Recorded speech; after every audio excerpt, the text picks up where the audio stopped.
every single time I go into the field, I am into a new region in particular, I'm providing a thorough inventory of all of the reptiles and amphibians that live there. And many of the places that I've been fortunate enough to go have never been surveyed before. So I'm able to provide a baseline list for what occurs here so that it might guide other future research, or at least just give a better understanding of just what species live within the country.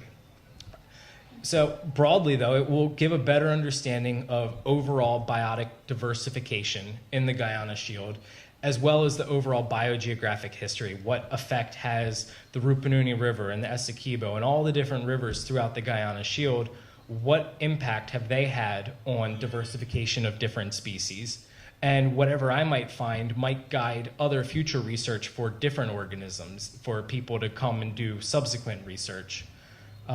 What I'm hoping to find is that as opposed to having what we consider widespread species, one single, say, species of frog that is considered to be known throughout the Guyana Shield, what we might actually have instead of one widespread species is many discrete, smaller populations of distinct species. Just because two species look alike doesn't mean they're the same species. It's been found throughout a lot of research in the past that there are many different species of frogs that all look very, very similar, but have very different calls from each other. And they're found in the same exact area, and you pick them up and you can't really tell the difference between them, but the frogs can tell the difference between each other. So instead of having these widespread species that are considered common and not of conservation concern, we might actually have these smaller pockets of endemic species. Maybe the Canucos right here have a different species of frog than over in the Pachyrimas that we've long considered to be the same exact species. So if we find that there are these pockets of genetically distinct lineages in different regions, it caters to a greater conservation concern for these specific areas. And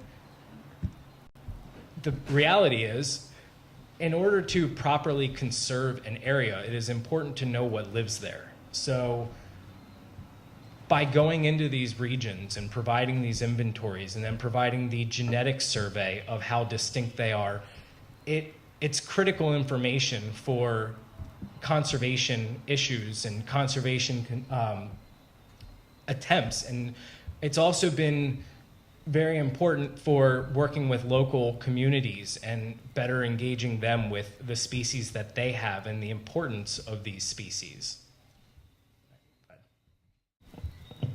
Hi, good evening. I'm Mahendra. I just want to know, working with these different organisms in Guyana, how would you rate our conservation abilities as a country? You mentioned the red-footed tortoises and the probability that we're going to need some sort of breeding program for them. But having recognized that some of these species are endemic and may very well be in need of conservation, do you think that we have systems in place that can address those issues? It's a good question. Well, firstly, what I think is most important, and that is kind of the goal of what we're doing with World Wildlife Fund Guyanas, is, again, like as I said in the talk, in order to properly conserve an area, you need to know what lives there. And the whole conservation mindset has seemed to shift a bit more away from species-specific conservation to area-specific conservation. So that said, the first step, I think, is still conducting more of these surveys throughout the country just to be able to get a full understanding of exactly what lives where and how it's distributed. In terms of the conservation efforts, I do think that the right systems are in place, but I think that the wheels are still kind of turning to make all of the right organizations and communities work together. I've come to experience a bit while I've been in the interior that there is a bit of a disconnect between governmental organizations as well as some of the local communities. And once everybody can work together for the greater goal, then that's what's going to be the most important thing. And I personally think that ecotourism is going to be the best way to promote conservation throughout Guyana. I mean, I've recommended countless people to take trips to Guyana, and many who have followed up on it.